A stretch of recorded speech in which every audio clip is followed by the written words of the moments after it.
ومن نعمره ننكسه في الخلق افلا يعقلون۔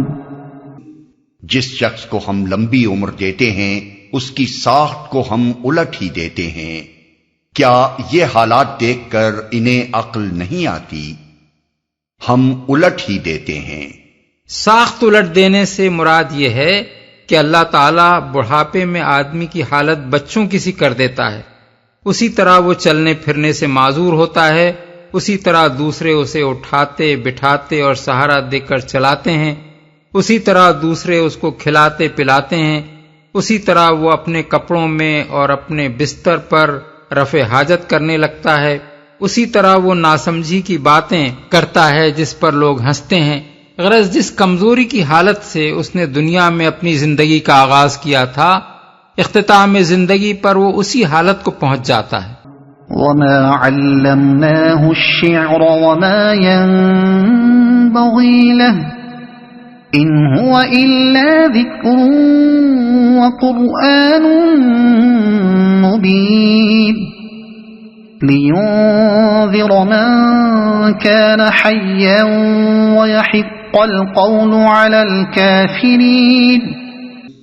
ہم نے اس نبی کو شعر نہیں سکھایا ہے اور نہ شاعری اس کو زیب ہی دیتی ہے، یہ تو ایک نصیحت ہے اور صاف پڑھی جانے والی کتاب، تاکہ وہ ہر اس شخص کو خبردار کر دے جو زندہ ہو اور انکار کرنے والوں پر حجت قائم ہو جائے۔ نہ شاعری اس کو زیب ہی دیتی ہے۔ یہ اس بات کا جواب ہے کہ کفار توحید و آخرت اور زندگی بعد موت اور جنت و دوزخ کے متعلق نبی صلی اللہ علیہ وسلم کی باتوں کو محض شاعری قرار دے کر اپنے نزدیک بے وزن ٹھہرانے کی کوشش کرتے تھے۔ جو زندہ ہو، زندہ سے مراد سوچنے اور سمجھنے والا انسان ہے، جس کی حالت پتھر کی سی نہ ہو کہ آپ اس کے سامنے خواہ کتنی ہی معقولیت کے ساتھ حق اور باطل کا فرق بیان کریں اور کتنی ہی دردمندی کے ساتھ اس کو نصیحت کریں، وہ نہ کچھ سنے نہ سمجھے اور نہ اپنی جگہ سے سرکے۔ اولم يروا انا خلقنا لهم مما عملت ايدينا انعاما فهم لها مالكون۔ کیا یہ لوگ دیکھتے نہیں ہیں کہ ہم نے اپنے ہاتھوں کی بنائی ہوئی چیزوں میں سے ان کے لیے مویشی پیدا کیے اور اب یہ ان کے مالک ہیں۔ بنائی ہوئی چیزوں میں سے، ہاتھوں کا لفظ اللہ تعالیٰ کے لیے بطور استعارہ استعمال ہوا ہے، اس کے یہ معنی نہیں ہے کہ معاذ اللہ وہ ذات پاک جسم رکھتی ہے اور انسانوں کی طرح ہاتھوں سے کام کرتی ہے، بلکہ اس سے یہ احساس دلانا مقصود ہے کہ ان چیزوں کو اللہ تعالیٰ نے خود بنایا ہے، ان کی تخلیق میں کسی دوسرے کا ذرہ برابر دخل نہیں ہے۔ وَذَلَّلْنَاهَا لَهُمْ فَمِنْهَا رَكُوبُهُمْ وَمِنْهَا يَأْكُلُونَ وَلَهُمْ فِيهَا مَنَافِعُ وَمَشَارِبُ أَفَلَا يَشْكُرُونَ۔ ہم نے انہیں اس طرح ان کے بس میں کر دیا ہے کہ ان میں سے کسی پر یہ سوار ہوتے ہیں، کسی کا یہ گوشت کھاتے ہیں، اور ان کے اندر ان کے لیے طرح طرح کے فوائد اور مشروبات ہیں، پھر کیا یہ شکر گزار نہیں ہوتے؟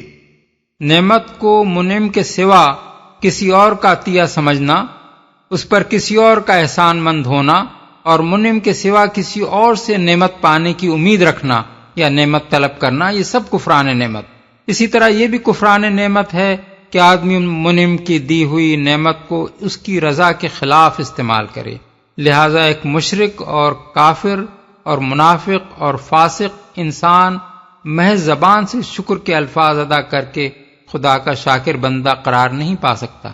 کفار مکہ اس بات کے منکر نہ تھے کہ ان جانوروں کو خدا نے پیدا کیا ہے، ان میں سے کوئی بھی یہ نہیں کہتا تھا کہ ان کے پیدا کرنے میں دوسرے معبودوں کا کوئی دخل ہے، مگر یہ سب کچھ ماننے کے باوجود جب وہ خدا کی دی ہوئی نعمتوں پر اپنے معبودوں کے شکریہ بجا لاتے اور ان کے آگے نظریں اور نیازیں پیش کرتے اور ان سے مزید نعمتوں کی دعائیں مانگتے اور ان کے لیے قربانیاں کرتے تھے، تو خدا کے لیے ان کا زبانی شکر بالکل بے معنی ہو جاتا تھا. اسی بنا پر اللہ تعالیٰ ان کو کافر نعمت اور احسان فراموش قرار دے رہا ہے. وَاتَّخَذُوا مِن دُونِ اللَّهِ آلِهَةً لَعَلَّهُمْ يُنصَرُونَ لَا يَسْتَطِيعُونَ نَصْرَهُمْ وَهُمْ لَهُمْ جُندٌ مُحْضَرُونَ. یہ سب کچھ ہوتے ہوئے انہوں نے اللہ کے سوا دوسرے خدا بنا لیے ہیں اور یہ امید رکھتے ہیں کہ ان کی مدد کی جائے گی. وہ ان کی کوئی مدد نہیں کر سکتے بلکہ یہ لوگ الٹے ان کے لیے حاضر باش لشکر بنے ہوئے ہیں. یعنی وہ جھوٹے معبود بیچارے خود اپنی بقا اور اپنی حفاظت اور اپنی ضروریات کے لیے ان عبادت گزاروں کے محتاج ہیں. ان کے لشکر نہ ہوں تو ان غریبوں کی خدائی ایک دن نہ چلے. یہ ان کے حاضر باش غلام بنے ہوئے ہیں. یہ ان کی بارگاہیں بنا اور سجا رہے ہیں. یہ ان کے لیے پروپیگنڈا کرتے پھرتے ہیں. یہ خلق خدا کو ان کا گرویدہ بناتے ہیں. یہ ان کی حمایت میں لڑتے اور جھگڑتے ہیں. تب کہیں ان کی خدائی چلتی ہے، ورنہ ان کا کوئی پوچھنے والا بھی نہ ہو. وہ اصلی خدا نہیں ہے، کوئی اس کو مانے یا نہ مانے. وہ اپنے زور پر آپ ساری کائنات کی فرما روائی کر رہا ہے. فَلَا يَحْزُنكَ قَوْلُهُمْ إِنَّا نَعْلَمُ مَا يُسِرُّونَ وَمَا يُعْلِنُونَ. اچھا، جو باتیں یہ بنا رہے ہیں وہ تمہیں رنجیدہ نہ کریں. ان کی چھپی اور کھلی سب باتوں کو ہم جانتے ہیں. خطاب ہے نبی صلی اللہ علیہ وسلم سے، اور کھلی اور چھپی باتوں کا اشارہ اس طرف ہے کہ کفار مکہ کے وہ بڑے بڑے سردار جو آپ کے خلاف جھوٹ کے طوفان اٹھا رہے تھے، وہ اپنے دلوں میں جانتے اور اپنی نجی محفلوں میں مانتے تھے کہ نبی صلی اللہ علیہ وسلم پر جو الزامات وہ لگا رہے ہیں وہ سراسر بے اصل ہیں. وہ لوگوں کو آپ کے خلاف بدگمان کرنے کے لیے آپ کو شاعر، کاہن، ساحر، مجنون اور نہ معلوم کیا کیا کہتے تھے، مگر خود ان کے ضمیر اس بات کے قائل تھے اور آپس میں وہ ایک دوسرے کے سامنے اقرار کرتے تھے کہ یہ سب جھوٹی باتیں ہیں جو محض آپ کی دعوت کو نیچا دکھانے کے لیے وہ گھڑ رہے ہیں. اسی لیے اللہ تعالیٰ اپنے نبی سے فرماتا ہے کہ ان لوگوں کی بیہودہ باتوں پر رنجیدہ نہ ہو. سچائی کا مقابلہ جھوٹ سے کرنے والے آخر کار اس دنیا میں بھی ناکام ہوں گے اور آخرت میں بھی اپنا برا انجام دیکھ لیں گے. أَوَلَمْ يَرَ الْإِنسَانُ أَنَّا خَلَقْنَاهُ مِن نُطْفَةٍ فَإِذَا هُوَ خَصِيمٌ مُبِينٌ. کیا انسان دیکھتا نہیں ہے کہ ہم نے اسے نطفے سے پیدا کیا اور پھر وہ صریح جھگڑالو بن کر کھڑا ہو گیا. کیا اب کفار کے اس سوال کا استدلالی جواب دیا جا رہا ہے جو آیت 48 میں نقل کیا گیا تھا. ان کا یہ سوال کہ قیامت کی دھمکی کب پوری ہوگی کچھ اس غرض کے لیے نہ تھا کہ وہ قیامت کے آنے کی تاریخ معلوم کرنا چاہتے تھے، بلکہ اس بنا پر تھا کہ وہ مرنے کے بعد انسانوں کے دوبارہ اٹھائے جانے کو بعید از امکان بلکہ بعید از عقل سمجھتے تھے. اسی لیے ان کے سوال کے جواب میں امکان آخرت کے دلائل ارشاد ہو رہے ہیں. ابن عباس، قتادہ اور سعید بن جبیر کی روایات سے معلوم ہوتا ہے کہ اس موقع پر کفار مکہ کے سرداروں میں سے ایک شخص قبرستان سے کسی مردے کی ایک بوسیدہ ہڈی لیے ہوئے آ گیا اور اس نے نبی صلی اللہ علیہ وسلم کے سامنے اسے توڑ کر اور اس کے منتشر اجزاء ہوا میں اڑا کر آپ سے کہا، اے محمد، تم کہتے ہو کہ مردے پھر زندہ کر کے اٹھائے جائیں گے، بتاؤ ان بوسیدہ ہڈیوں کو کون زندہ کرے گا؟ اس کا جواب فوراً ان آیات کی صورت میں دیا گیا. جھگڑالو بن کر کھڑا ہو گیا، یعنی وہ نطفہ جس میں محض ایک ابتدائی جرثوم حیات کے سوا کچھ نہ تھا، اس کو ترقی دے کر ہم نے اس حد تک پہنچایا کہ وہ نہ صرف جانوروں کی طرح چلنے پھرنے اور کھانے پینے لگا، بلکہ اس سے بھی آگے بڑھ کر اس میں شعور و تعقل اور بحث و استدلال اور تقریر و خطابت کی وہ قابلیتیں پیدا ہو گئیں جو کسی حیوان کو نصیب نہیں ہیں، حتیٰ کہ اب وہ اپنے خالق کے بھی منہ آنے لگا ہے. وَضَرَبَ لَنَا مَثَلًا ونسي خلقه قال من يحيي العظام وهي رميم اب وہ ہم پر مثالیں چسپاں کرتا ہے اور اپنی پیدائش کو بھول جاتا ہے. کہتا ہے کون ان ہڈیوں کو زندہ کرے گا جبکہ یہ بوسیدہ ہو چکی ہوں. اب وہ ہم پر مثالیں چسپاں کرتا ہے، یعنی ہمیں مخلوقات کی طرح عاجز سمجھتا ہے اور یہ خیال کرتا ہے کہ جس طرح انسان کسی مردے کو زندہ نہیں کر سکتا اسی طرح ہم بھی نہیں کر سکتے. اور اپنی پیدائش کو بھول جاتا ہے، یعنی یہ بات بھول جاتا ہے کہ ہم نے بے جان مادے سے وہ ابتدائی جرثوم حیات پیدا کیا جو اس کا ذریعہ تخلیق بنا، اور پھر اس جرثومے کو پرورش کر کے اسے یہاں تک بڑھا لائے کہ آج وہ ہمارے سامنے باتیں چھانٹنے کے قابل ہوا ہے.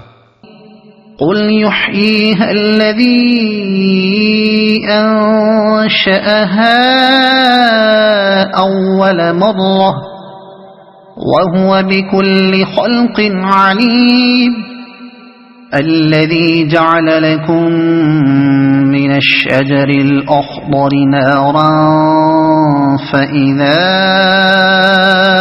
أنتم منه توقدون. اس سے کہو انہیں وہی زندہ کرے گا جس نے پہلے انہیں پیدا کیا تھا اور وہ تخلیق کا ہر کام جانتا ہے.